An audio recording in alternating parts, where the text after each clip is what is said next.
This is Christian Gomez for the New American Magazine, and joining us today, and we're grateful to have him back, is Congressman Thomas Massie. Congressman Massie, thank you so much for joining us here at the New American.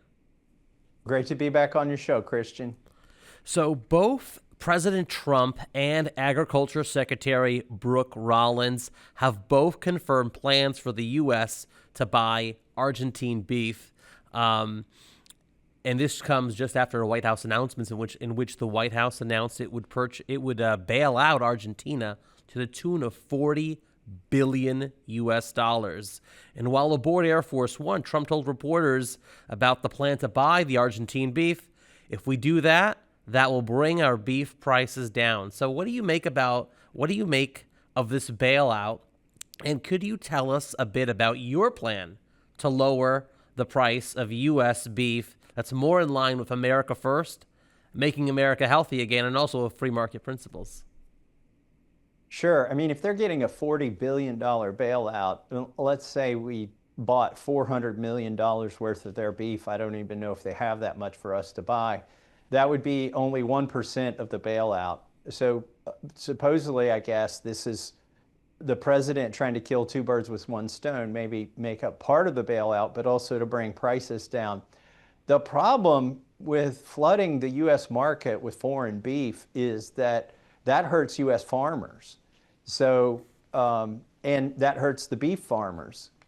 And there are better solutions to bringing the price of beef down in the supermarket without hurting our farmers. There are two answers to that. One is to return to country of origin labeling. That was repealed in 2015 by Congress. We were told by the World Trade Organization we had to do this for Canada and Mexico, or else there would be retaliatory tariffs.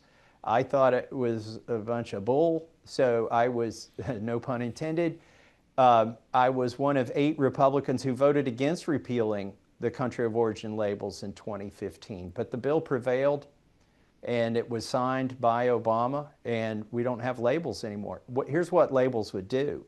American consumers could go to the supermarket and tell if the beef is from Argentina or from the United States. And if they want to put America first, when they're in Kroger's, they can put America first and vote with their dollars. But right now, they don't have that choice. Everything is labeled USDA, and people think that means USA. So when that Argentina beef shows up at the supermarket, it's likely nobody will know where it came from, and in fact, they'll assume it's USA, and that's going to hurt farmers.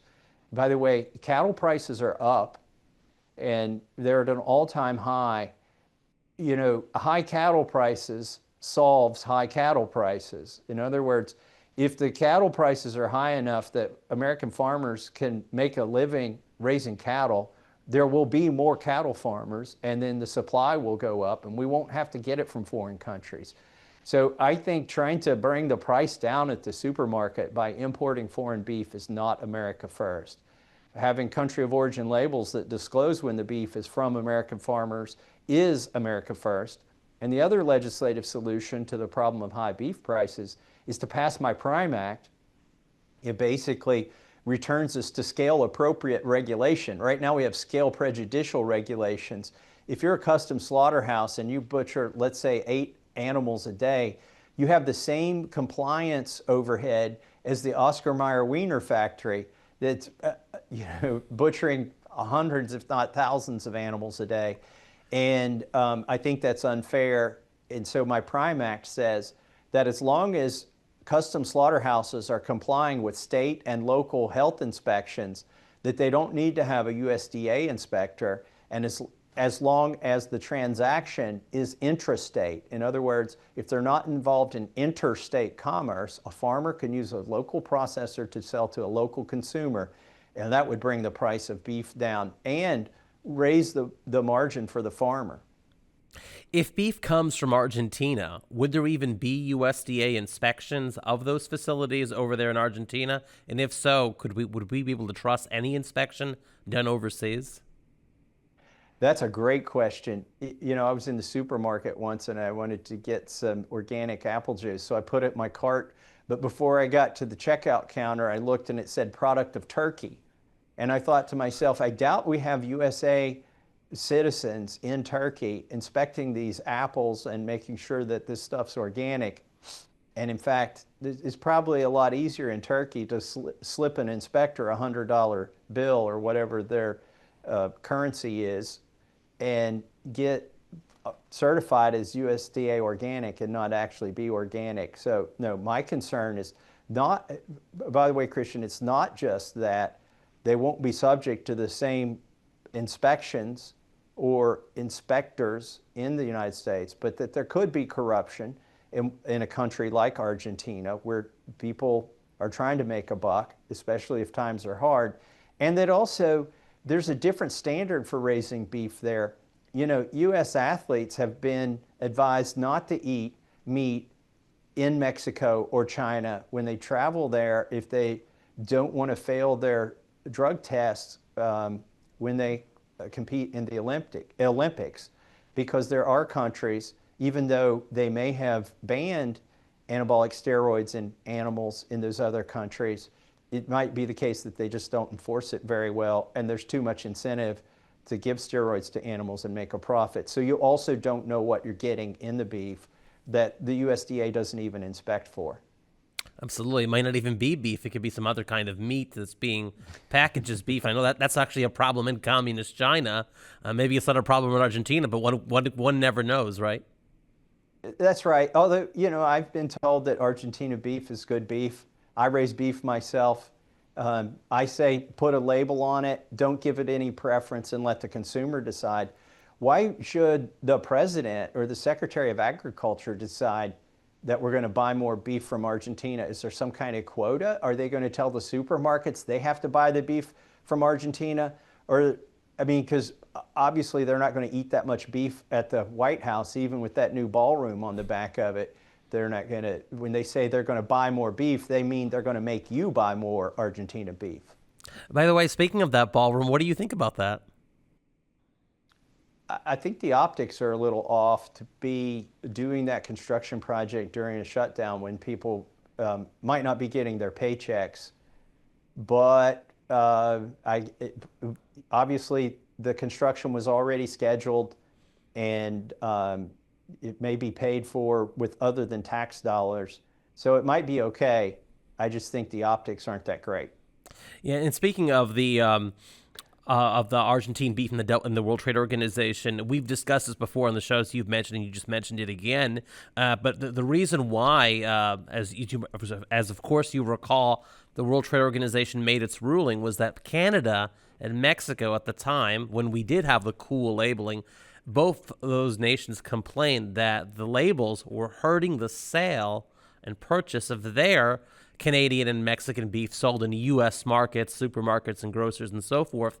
So when Americans have the informed choice of buying Canadian beef, Mexican beef, U.S. beef, they choose American over Canadian and Mexican. So if the cool labeling return, would that kind of hurt President Trump's plan at the moment to bring in and purchase that Argentine beef? Well, the legal argument in front of the World Trade Organization, in addition to the consumer argument that you made, but the legal argument was that it was discriminatory to require labels in the United States, because if you brought over the live animals, you would have to keep them in separate pens, and that would increase the cost of keeping foreign animals at a feedlot as opposed to domestic animals. And that would be discriminatory treatment, because ultimately you can't mix those animals if you're going to label them separately later on. It was a really contrived argument. It didn't even make as much sense as the argument that you just made, which is also true. But that was their legal argument. Now, what's interesting is, and I'm researching this, the president put a 50% tariff on beef from Brazil. And if the executive branch can tariff beef from Brazil, why can't the legislative branch, in conjunction with the executive branch, pass a law to at least label the beef and pork? It just doesn't make sense to me. It sounds like there's a double standard and then there were other forces at work.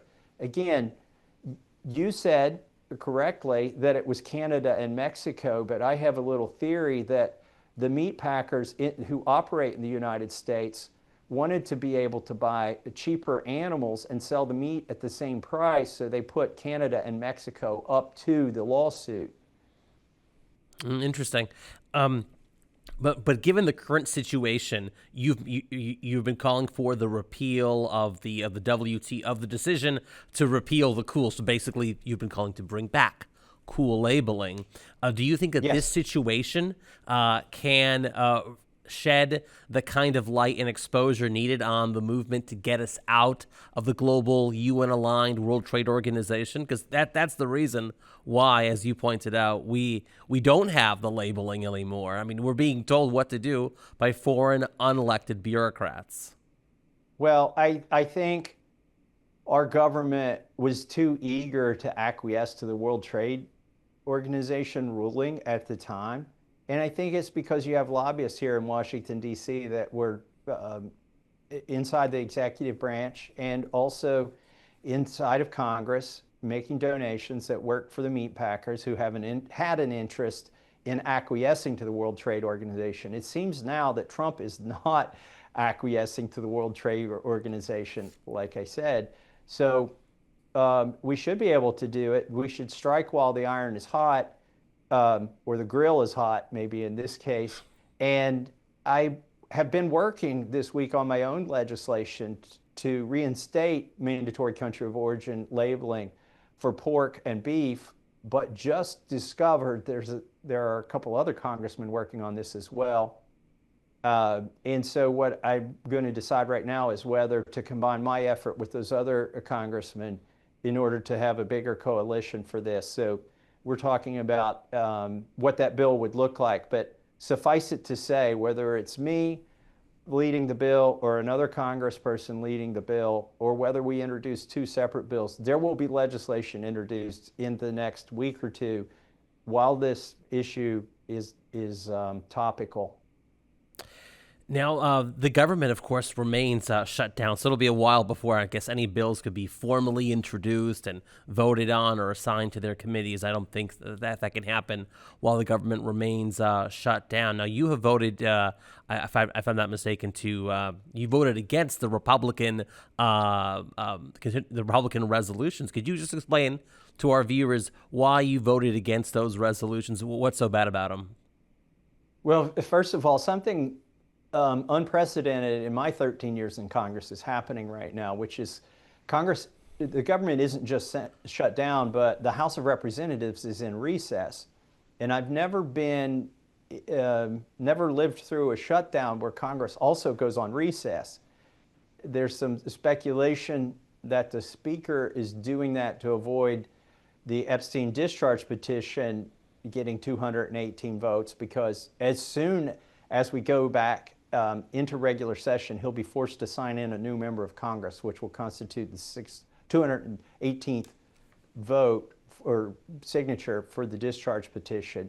And yes, that will Representative-elect Adelita Grijalva, I believe, from the state of Arizona. And the state of Arizona is actually suing right now Congress for Speaker Mike Johnson's refusal to have her sworn in. So do you suspect that the reason why Johnson has delayed her swearing in is precisely because of your Epstein discharge petition, and to delay that vote as long as possible? And how long can he keep that up if that is his strategy?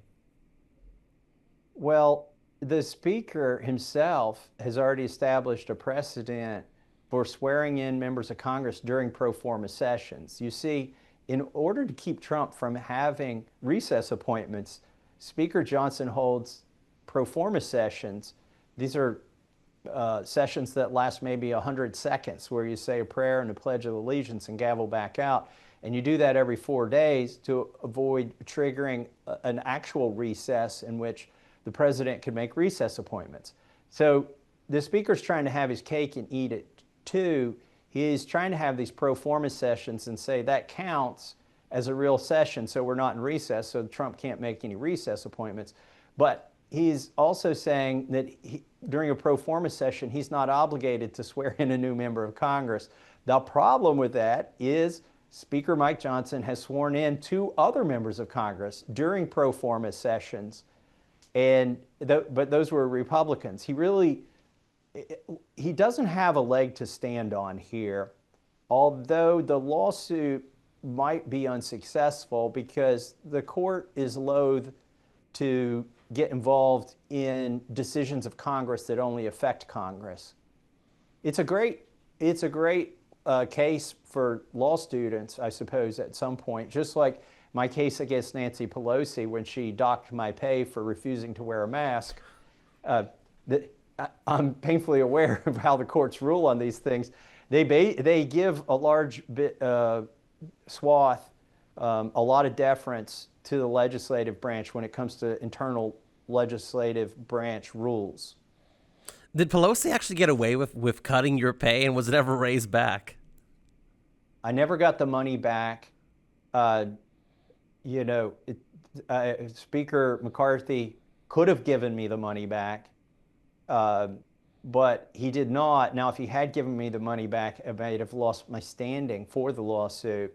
But now that the Supreme Court has refused to hear the case, because I had the case here in D.C. at the district and circuit levels, and they're very liberal in Washington, D.C. I couldn't get a different venue, and it went to the Supreme Court, but they refused to hear the case, largely because, like I said, they don't want to get involved in internal affairs. Now, Speaker Mike Johnson really should return me the $500 now that the case is played out that Nancy Pelosi took from my paycheck. Any chance of Mike Johnson doing that? Maybe a snowball's chance in hell, but probably not. Okay, well, sorry to hear that. You've also introduced a bill recently that would end government propaganda on the American people. H.R. 5704, the Repeal, the Smith-Mundt Modernization Act. Can you tell us a bit about that bill and the history of why this is necessary? Yeah, in the 40s, Congress had the foresight when there was a lot of propaganda going on. Remember, in Voice of America and Radio Free Europe, those are part of our propaganda wings that we can talk about, the publicly known propaganda. And they realized that it wouldn't be right to use American tax dollars to use propaganda through those same channels on our own people. So they put a prohibition on that in the 40s, right after World War II. And it stood until 2013. Now, in 2012, it was either November or December of 2012, it was one of the very first votes I took. I came in a special election in November of 2012. We voted on the NDAA, which wasn't signed into law until January of 2013. And then the repeal became operational after that. But they inserted a little provision into the National Defense Authorization Act to repeal the prohibition on propagandizing our own citizens. Not such a good thing, I don't think. I didn't vote for the NDAA, but that's one of the reasons these National Defense Authorization Acts, most of them shouldn't be voted for, because that bill passes every year like clockwork. It's even more reliable that's going to pass than an omnibus bill. And that's where the lobbyists and the special interests and the executive branch does their meddling, because they know that it'll get done if they can get it in that bill. So that's where they repealed it. And I tried to put it back using an amendment to, I believe it was to the NDAA, or maybe it was to the appropriations bill, but I offered an amendment a few months ago, and Mike Johnson's Rules Committee wouldn't allow it. So he didn't even allow a vote on it, putting the prohibition back in place. So I decided to offer the standalone bill. And I'm picking up a good number of co-sponsors. Because back in 2012, when that was voted on, that was the Tea Party Republican House under John Boehner. So basically, you're telling me that a Republican House of Representatives voted to give the executive branch, then President Barack Obama, a Democrat, the power to spy on the American people. That was something that the Tea Party Congress passed. Well, We did that too with the FISA reauthorization and the Patriot Act, the spying, but this was just basically to do the brainwashing, which is probably upstream of the spying. But yeah, that's a great ironic point that this was a Republican majority. In fact, the Tea Party majority that had just been sworn in 2010. It was the Republican majority that did this, and they gave the power to Obama. I don't think any president should have this power. And we get enough propaganda, by the way, already through the CDC and or the CNN.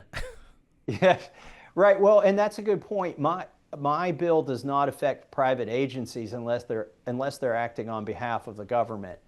So it would affect NGOs. Anything, you can't use taxpayer dollars to do it. But if CNN wants to put out propaganda, they can put out propaganda. But again, that's just, some would call it news if it's coming from CNN. But if the government tells them to do it, then and it comes through the State Department or the Board of Governors.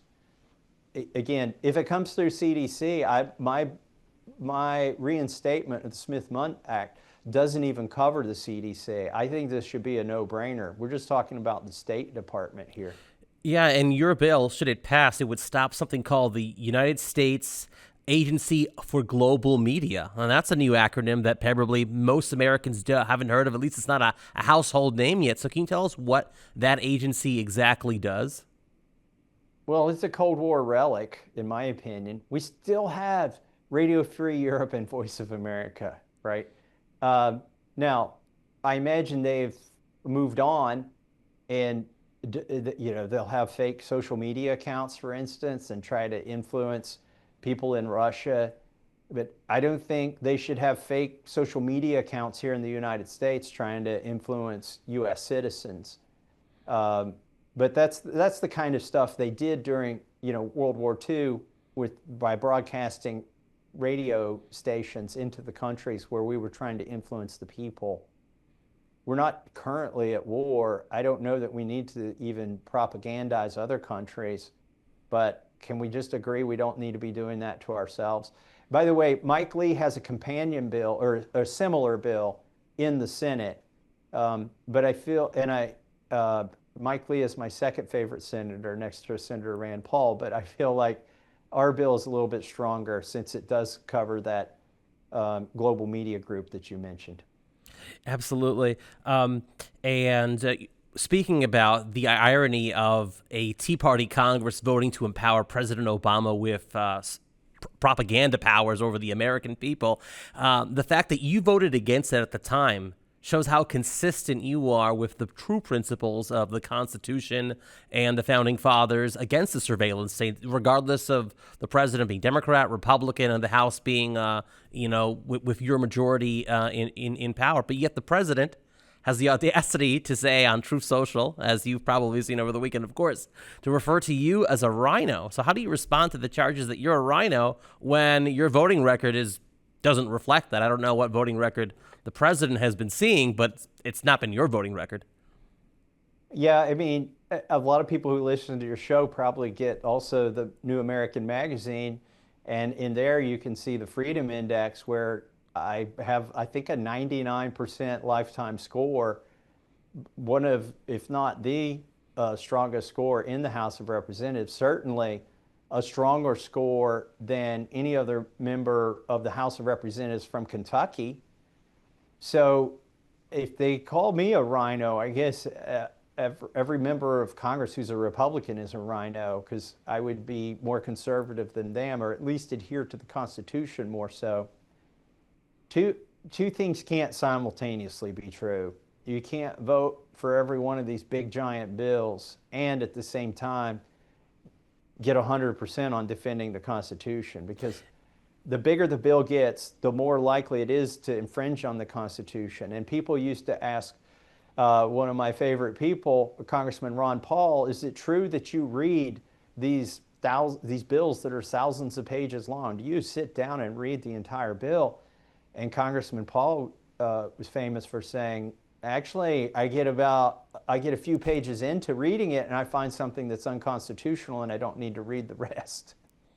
Yeah. Has there ever been an occasion where you had to read almost the entire bill before you found the unconstitutional aspect at the end? I bet usually they just put it in the front anyway. Well, when I've got colleagues here, a lot of times our office will start from the middle and read toward the back, and another office will start from the middle and read toward the front, and another office will read from the front toward the back, and then we Control F the document. So it's a race who finds the unconstitutional aspect first. Yeah, we're Control F-ing it, which is not obscene. It's the hotkey for searching the document for keywords that we, firearms or things that they're always after in these big bills. We try to find it. I've seen a lot of tricks here. If you don't have time to read the bill, you just need to vote no because they haven't given you time to read the bill. But I saw something done this Congress I've never seen my entire life, which is after they passed the bill, like a week or two later, they changed the language of the bill after it passed. And they did it in a very sneaky way. They did get 218 votes to change the language of the bill, but people didn't know that's what they were voting on. They were changing the language of a bill. Was that during the reconciliation process of a bill? Yeah. I think there were they said, it was just clerical, grammatical, blah, blah, blah. But you could look at it and see these were not clerical errors. There was probably about a dozen things that lobbyists weren't happy with and got the speaker to actually change the text of the bill after it had passed, the reconciliation bill. How do your colleagues feel about that, considering they thought they voted for something else? How do they feel about it? They don't even know about it. I'm telling you, they don't even know that's what they did. Well, I mean, I'm assuming after the fact, you probably told them, hey, do you realize what you just voted for? I bet you say that a lot, and you don't like to be that guy who's always telling people, I told you so. I don't want to be that guy, but if you're watching this show and your congressman's name is not Thomas Massie, your congressman voted to change the language of a bill they had already voted on, and they didn't even know that's what they were doing in a large part of the cases. So there's this video that you've put out that's gone viral where you're in a House committee several Congresses ago, and you're clean-shaven in that video, as a matter of fact, and you're saying how you will not be a thespian anymore in the political show and theater that's happening in the House of Representatives at that time, that in September of that year, they would vote to do all the spending all over again. So when the government reopens, are we going to see all of the USAID and all the Doge cuts, all the things that were exposed by Elon Musk and his committee, that's all going to be refunded when there is an announcement that the government is now open and that the Senate has agreed to something to continue to keep the government in operation? Yeah, that's a great point to make and a great point to close on. And when we say refunded, we don't mean it's going back to the taxpayer. We mean after Congress cut the money out, they're going to put the money back in this continuing resolution. And that's one of the reasons I voted against it. It's basically a continuation of Joe Biden's budget. And I thought we had an election. I'm not going to vote for all the same spending.